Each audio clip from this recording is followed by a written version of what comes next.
Good evening and welcome to the Public Global. Today we'll be discussing Adani's troubles have multifolded and somehow he seems to be getting into a fix now. I'm referring to the TN government, the Tamil Nadu government. Basically, Tamil Nadu government has scrapped a contract, a tender given to Adani for supplying smart meters. And how did this come across? We'll be discussing that in details today. This package alone would have basically it was involved to propose to involve installations of over 8.2 million smart meters under the center funded rupees 19,000 crore revamped distribution sector scheme. So center was funding it. Adani got the tender and he was supposed to supply 8 million, close to 8 million smart meters, which is for electricity connection, Tamil Nadu Electricity Development Corporation, which is also short for Tangedco, barring the agricultural meters for agricultural purposes. All domestic and commercial smart meters were supposed to be manufactured by the Adani Group. That tender, the MK Stalin government has basically is scrapped. However, the official says that the price quoted by Adani Group companies to back the tenders were unacceptable despite negotiations to bring down the costs. Center was funding it. All four tenders floated in August 2023 have been cancelled, including those for the remaining three packages covering other districts. So basically, due to sources and Tangdo, which have confirmed this, that the contract has been cancelled. Tangdeco was also involved in granting 1,000 megawatt of solar energy contract through Solar Energy Corporation of India, and in which the mentioning came from the US District Court, New York District Court, where US had indicted Gautam Adani, Sagar Adani, and six others in raising funding in US and bribing officials in India, which included the governments of Andhra Pradesh, Maharashtra, UT of Jammu Kashmir, Odisha. So now MK Stalin had come clear. He says, I have no problem. A JPC can be initiated, and I have never met Adani in my life. Because of Solar Energy Corporation of India, we had given a contract to supply, solar energy through a renewable energy initiative that the center mandates state governments to, basically purchase some part of their energy requirement as renewable solar wind energy. So under that initiative, he had given a contract through SECI to Adani.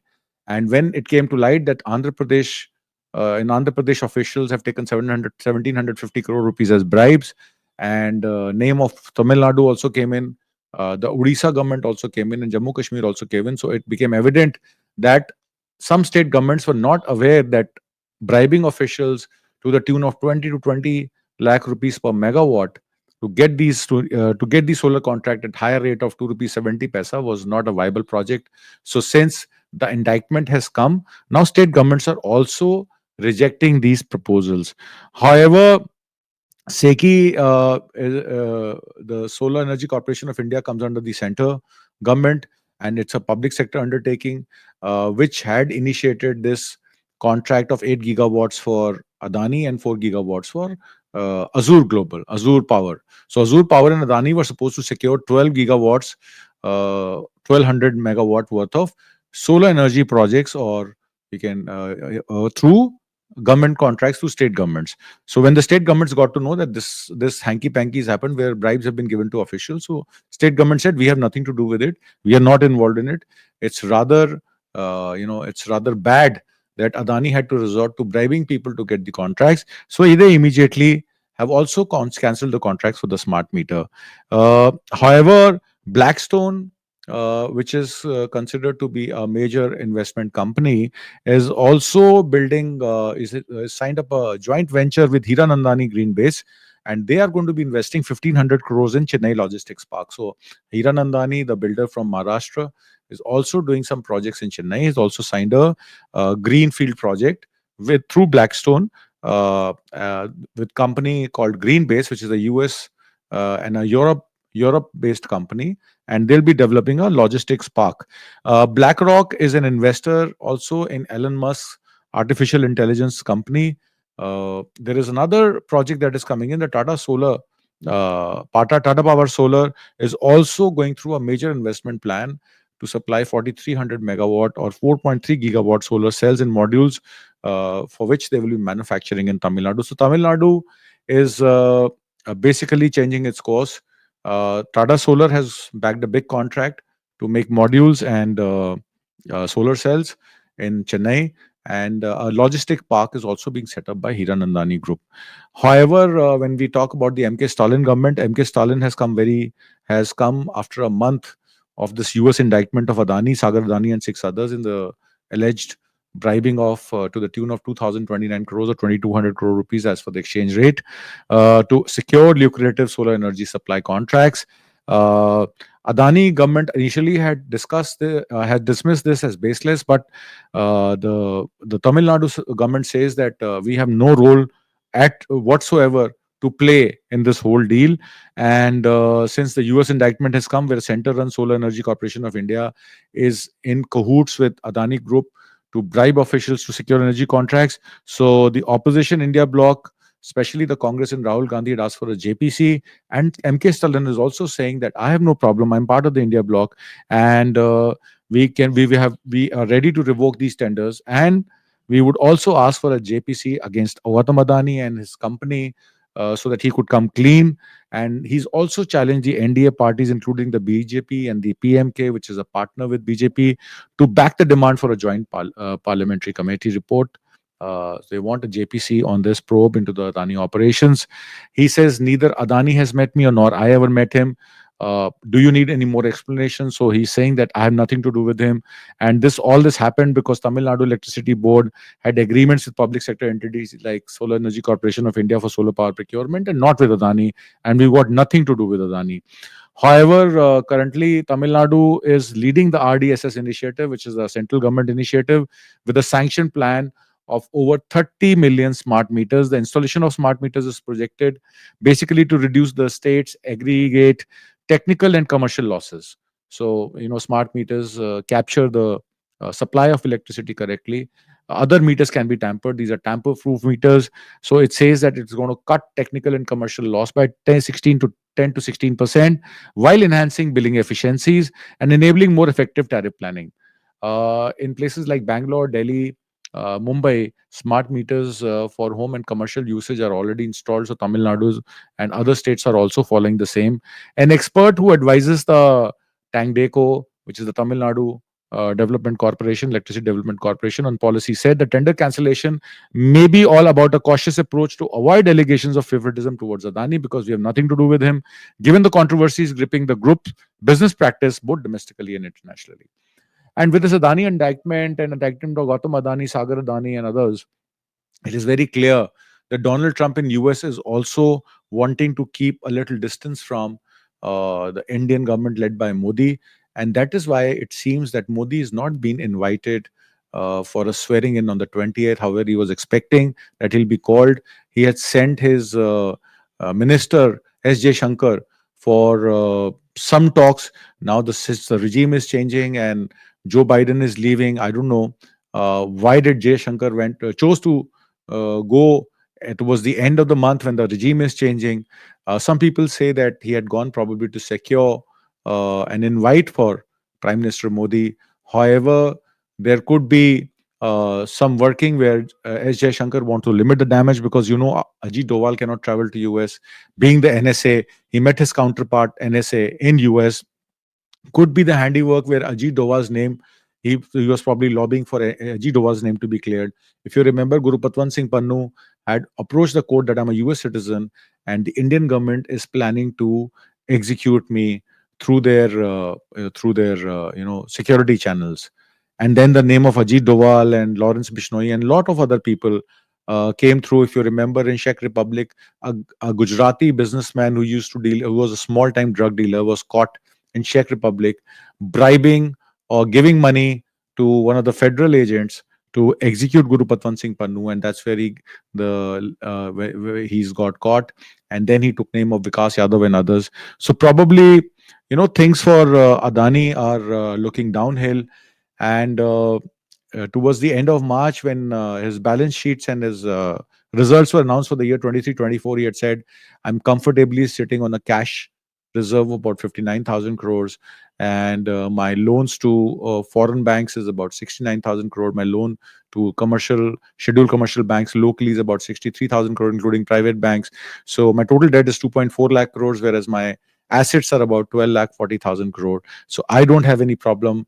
And even if I have to build the Colombo airport, I can do it from my own resources. And he had basically called off his $553 million bond issuance, which he wanted to do because the DFC and the stock markets are shut for Adani and Adani. Since there's a warrant against Adani, he cannot go to the US soil, otherwise he'll be arrested. So there is a lot of political damage that the Adani episode has already caused within the country and outside the country in US, and it's taking its toll. In another news, Adani Wilmar Adani Enterprises decided to exit Adani Wilmar. This is basically an FMCG joint venture where he was supplying edible oil in the name of Fortune and Kohinoor brand of rice. So this subsidiary of Adani Commodities and Wilmar International-owned Lence for direct investments to the core infrastructure business, the firm said in an exchange filing on Monday, which is about 3 days back, that this investment will basically fetch Adani about $2 billion so that he can do his other work where he has to build. He has already a commitment of $600 million to build the Colombo port. And also, Prime Minister visit to Kuwait just a few days back, where he secured 1 billion clean credit for Adani company so that a pipeline could be built from India to Colombo, which is to supply crude oil. And for that purpose, $1 billion clean credit has been secured for Adani on the it is said, it is believed that on the behest of Modi government or Modi ji's visit to Kuwait, he has secured $1 billion investment for Colombo port also. So all in all, if you coincide Prime Minister's visit to various countries in last let's say 10 or 11 years, 6,600 crore rupees have been spent on advertising and these foreign trips. And most of these trips have been made to secure businesses for Adani, whether it was the Godda plant of Bangladesh, where he was supposed to supply electricity, or whether it was the Colombo port project in which Sri Lanka government was asked to give him the project, or whether it's the clean energy, the green energy, which is now being sold by paying at a premium by paying bribes. So all in all, things are not looking great for Adani right now, because the exit now will take place in two phases with the Adani Wilmar also. The Lence, which is the other partner for the Wilmar company, is going to buy 31.0% stake held by Adani company through a call and put option, while Adani Enterprise will divest 13% of its shareholding to ensure compliance with the minimum shareholding norm. Now he has to adhere to the minimum shareholding norm, and that's the original allegation by Hindenburg report, which said that Adani is through his subsidiaries in Mauritius, BYI, and it's through his partners of Vinod Adani, the name of Chang Chung Ling and Nasser Ali Shaban Ali came, that they are basically eating up into the public shareholding to the tune of 20 to 22%. So apparently 90% holding is with Adani, and that is how he's able to, through round tripping, he's able to escalate his share prices. However, on completion of these two transactions, Adani Enterprise Limited would have completely exited its shareholding in Adani Wilmar. Adani's nominee director, which is Pranav Adani and Malay Mahadevia, will step down as Adani Wilmar board, and the company is likely to see a name change, the filing has said.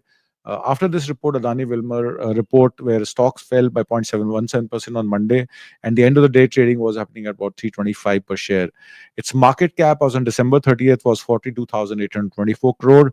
Adani Enterprise stock prices, on the other hand, was up 7.65%, which then lately, after Monday, had come down by about 4%. However, now Adani Enterprise share is trading at about 2593.45 per paisa. The firm was set up in 1999 through a joint venture with Adani Group, ACL, and a Singapore-based Wilmar International Lence. As I said, it has presence in FMCG space through products across edible oil, rice, grains in the name of Kohinoor, soya chunks, pulses, and personal and home cleaning products. It operates brand name for Kohinoor and Fortune.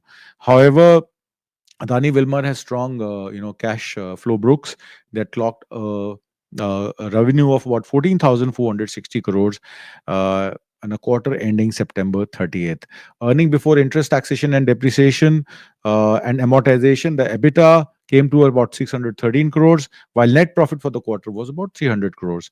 The company went public in February 2022. As of date, the announcement, both ACL and Lens held 43.94% of the company before Adani announces exit.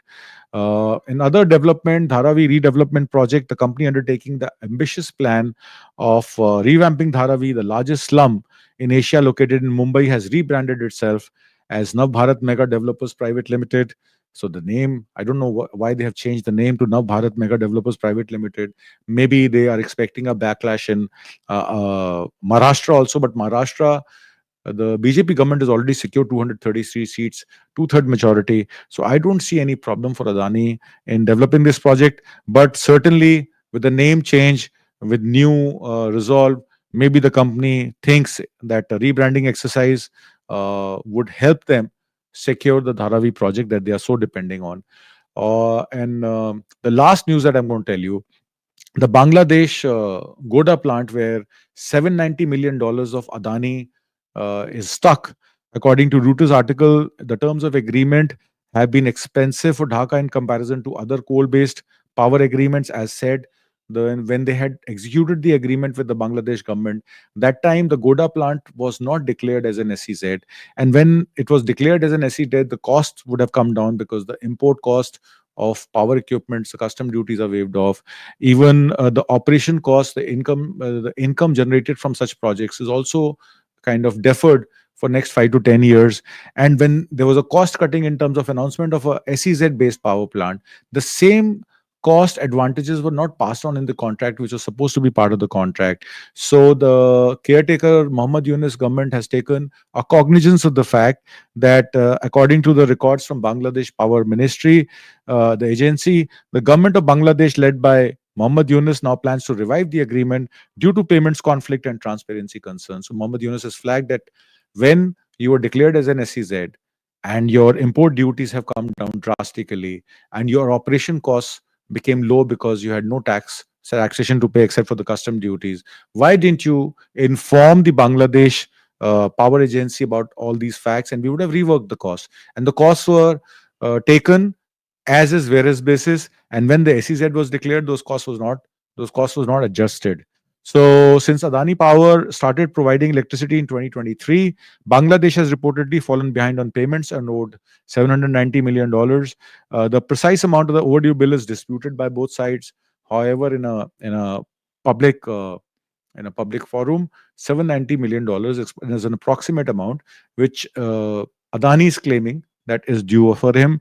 The main point of disagreement, as I told you, is that the Adani Power neglected to notify Bangladesh of the tax concessions given to the Godda facility, which functions in accordance with the Indian Special Economic Zone regulations. So those things were hidden and were not disclosed as part of the contract, and Adani Power was required to swiftly notify Bangladesh government of any changes in the plant's tax status, as I said, because SEZ has different tax structures, different import duties or zero import duties, and pass on the advantage of any tax exemptions whatsoever as per the terms of the original agreement and an implementation addendum agreed in November 2017. So the addendum to the agreement says that whatever cost advantages are there, whatever tax exemptions you get from the government in terms of the SEZ status, were supposed to be passed on to the Bangladesh government, which the power agency was not cognizant of, and this amounts to kind of a violation, which the Mohd Yunus government has now set up a committee for that.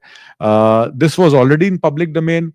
The only difference is that time Sheikh Hasina was in power, protecting whatever agreements were signed under her, and maybe her friendship with Modi had did this project in. And now Sheikh Hasina is in Bangladesh. From Bangladesh, she's come to Delhi, and she's taken a refuge here under the Modi government. And it is becoming very difficult for Modi government also to deal with Bangladesh government, because Bangladesh government is asking for Sheikh Hasina back.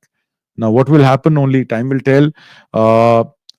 I think personally that Modi government is repaying the same at the cost of India-Bangladesh relations and dispute to this Adani saga will continue. Tamil Nadu government has scrapped the contract with Adani for smart meters. Godda plant is in a mess with $790 million of due. Adani has to pay. And Colombo port is a liability because Adani has to make that. He's already signed a contract. And through Kuwait, $1 billion money has been raised. And $2 billion he's secured to operate his various infra projects, which has a long gestation period.